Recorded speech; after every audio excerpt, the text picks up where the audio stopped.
Hallelujah. Amen. Amen. If you remain in me and my word remain in you, ask whatever you wish and it will be done for you. Hallelujah. If you remain in me and my words remain in you, ask whatever you wish and it will be done for you. Hallelujah. What can we say then? If God is for us, we have everything. Nobody can against us. We have everything. When we remain in God, when we remain in his power, who is Jesus? Who is the word? That's what the Bible says. If you remain in me, and my word, the word of God is Jesus, remain in you, ask whatever you wish. Nous sommes Kennedy. Yeah, no more. Elle a fait mal au d'arrêt là. Mais elle va faire ouais non yo ouais d'aller non more. Ouais le bien ko. Non viens, ne elle m'a pas moussé à me là. Atambia nous si alou essayer et maou ah ouais non. Alléluia. Vous aussi, vous avez déjà été purifiés grâce à la parole que je vous ai enseignée. C'est pour cela que vous devez demeurer en Jésus. Et Jésus demeurera en vous. Car un serment ne saurait porter du fruit tout seul, sans demeurer attaché au sceptre. Il en est de même pour vous. Si vous ne demeurez pas en moi, vous ne pouvez porter aucun fruit. Mais si vous demeurez en moi, et que mes paroles demeurent en vous, demandez ce que vous voudriez. Vous l'obtiendrez. Alléluia. Mais il est glorieux. Il va le faire balai. Mais on peut y aller sur le bleu là, il faut nous sortir le nema. On va bien que il y a sur le sortir, mais il est Jésus mais. Il est Jésus mais. Et tanyal bobo na mine nema tututu. Beri. Il on nema que et wa no mi la wema. La benya e gbre nema. Il m'a trop. Et il nema va me la miema. Alléluia. Et ta e gbre mi a unti ko ho le nyasi me gbo na mi la unta. Mi no menye e nye ha ma no mi ame. Ale si alo la matin a che le eloquisi ne me no wenti la unti ola ne ne make mi oha ne mi no menye ola mi le ntege ge a che o. Alléluia. Ikoa. Praise the Lord. Eye kuka dagbo bana. Ne mi no amenye. Eye nye nya oha no ami amela. Ekema nusike bien lo abiala wa we nami. Boy. Elo nusike la biako. Nusike lo abiala kwa. Wa we na wo. Wa we nami ne mi biye. Ne yeba no vinye. Ni pomia lo ku le ma o fo se ya me. To ho se me la. Nusike mi lo na biele la. Maube ya we nami. Oh, no vi ye ho nu jo mau bola. Mau so gbe ya we na o ye kuro la. Nu kata ya be ma no e me kito mahala. E la be fe musi ama ye Yesu la. E ta po do ki o le me gbe la no vi ye. Po do ki o le ma o po musi ame. Si kenye Kristo Yesu po musi ame. To ho seme. Nena pola bene mausi ke yo mi les akple kelide ala glori ma glori ko gborola musema o tona mila ya ira baba gbogun na mila o no vi o nu kata e maule mo pomele mi acholu na mi vo mi mele ko mo mahara o teke mota e bobo ribo sheke terebe o raba sheke toro e kakaye bebe o no vi o la Yesu ela. Elle est claire le béa ouedamila. Quel pour le plus bon. Alléluia. Et pour le plus bon, non vigne.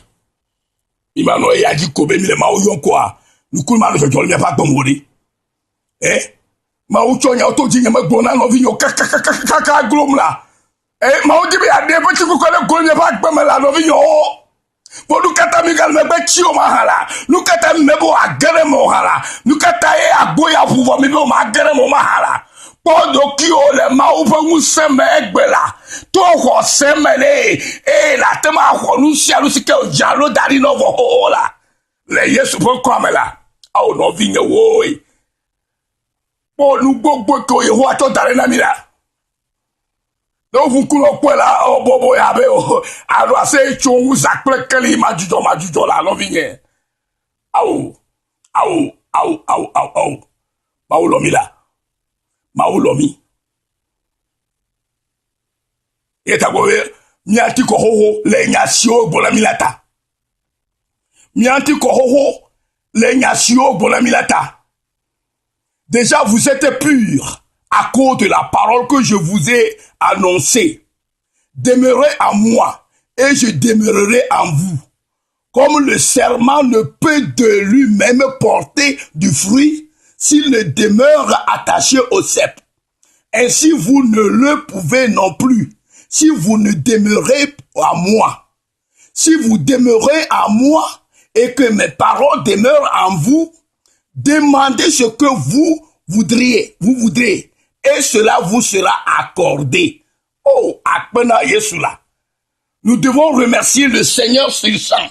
Zere kamido la dakpena zeka la bala, nous ke glola, elle a fait menami zeka koyi.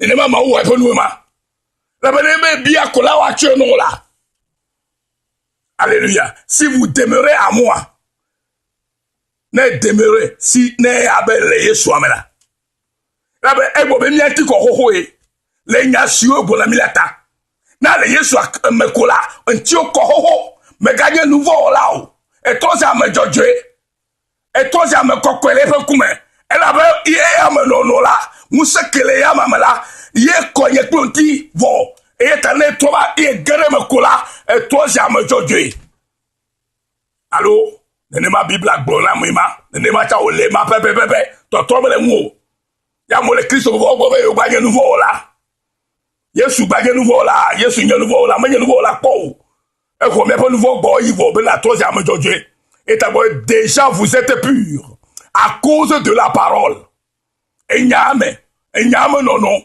yenye ma ofo ngusiame nono yeme bona mi bla na kodo ki o le ma ofo ngusiame to hoseme na hoseme na so ma jeba lu pogbere o ma o dibe na kodo ko le efo ngusiame to hoseme ne na kodo ko bla e to za ma jojo to nyala me e to go bla mi onka mi aunti ko hoho lenya si me glona mi la ta e atane mi no amenye e nye nyawo ha no amiamela mi lo lucia lucia mi lo na bienela wa che dasina mi la lucia lucia mi lo na bienela wa che na mi fa la be o le darevo Yesu be akpore na ba no eme na ba no e fo musema me le nya e fo nyata hallelujah praise the Lord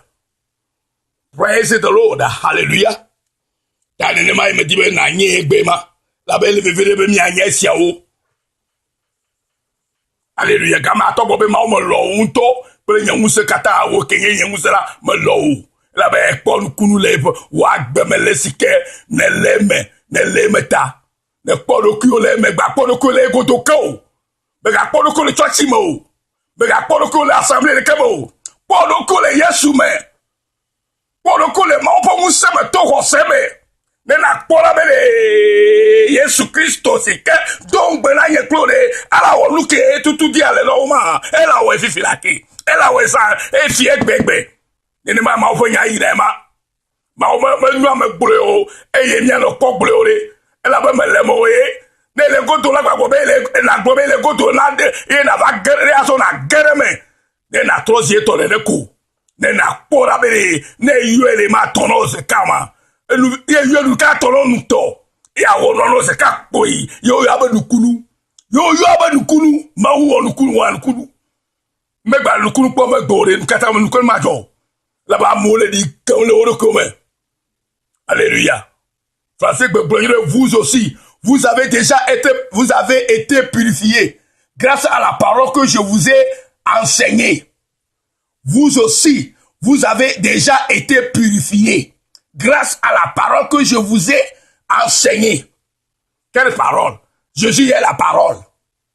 C'est pourquoi on nous demande de demeurer dans cette puissance. Demeurer dans la puissance de Dieu. Et nous serons gardés par la foi. Alléluia. Bien-aimés, vous qui par la puissance de Dieu êtes gardés par la foi. Bien-aimés,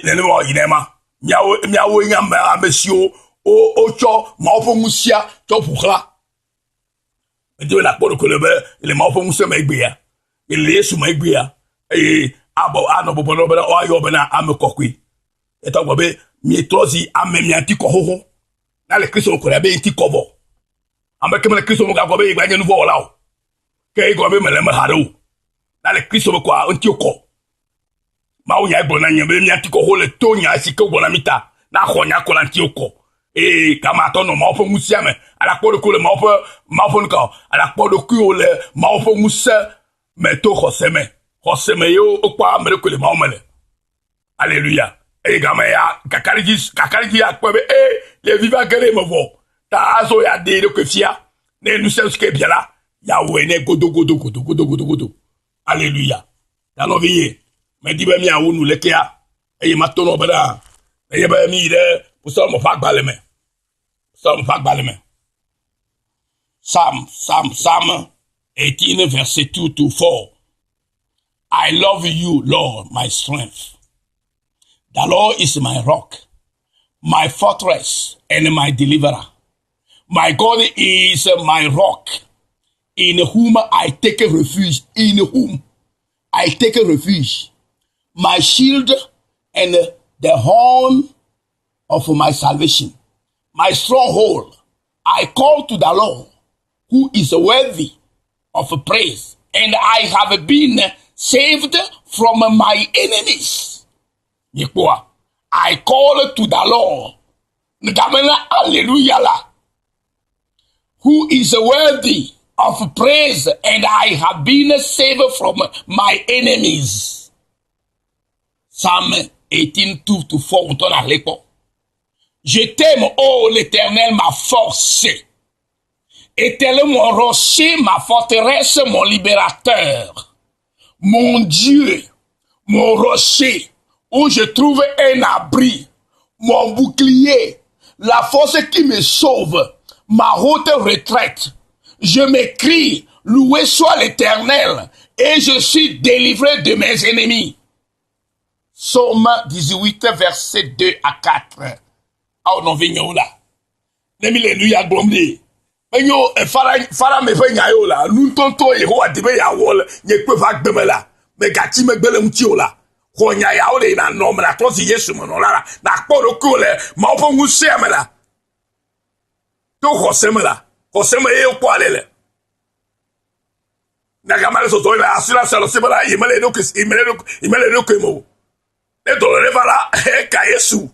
Agora Yesu bela yo dolele eva mo lo Yesu e dolele lo mo aye to gbe musike fofo mo do de mi fa gbomo la o ya huira kleke ne dolele fala la huira kleke la ba fofo me do dolele lo agbemo fofo me do kolo lo agbemo ye wo me do efulu do lo agbemo ye wo me do efupepe lo agbemo e ya tale ye be ele Yesu me ele mo ko gusema mala ye ne lumo to gbe fala ye ho Yesu be ya huira kleke Makano afima ou. C'est comme nous n'aimons les nyalame. N'aimons nyala lema.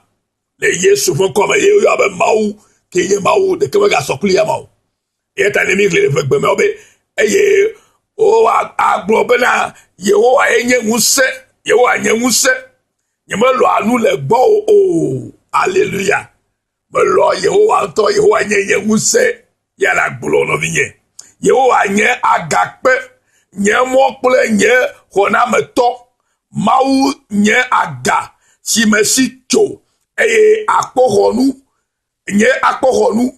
nye hona me fe jokple nye bebefe me yo Yehowa amesi je kafu kafu eye o dem cho enye futo o sime ade o to lucia lume na yebe ele pe nguse ya mekola na yebe ele edeblibo ade o le lucia lume me brema bela Yesu blabele ene lusike vivoma me dore mi pa gbon le ya we la peke dolele ya awe la peke kololo ya awe la peke la bogo ya mivo arrêtez à la peke.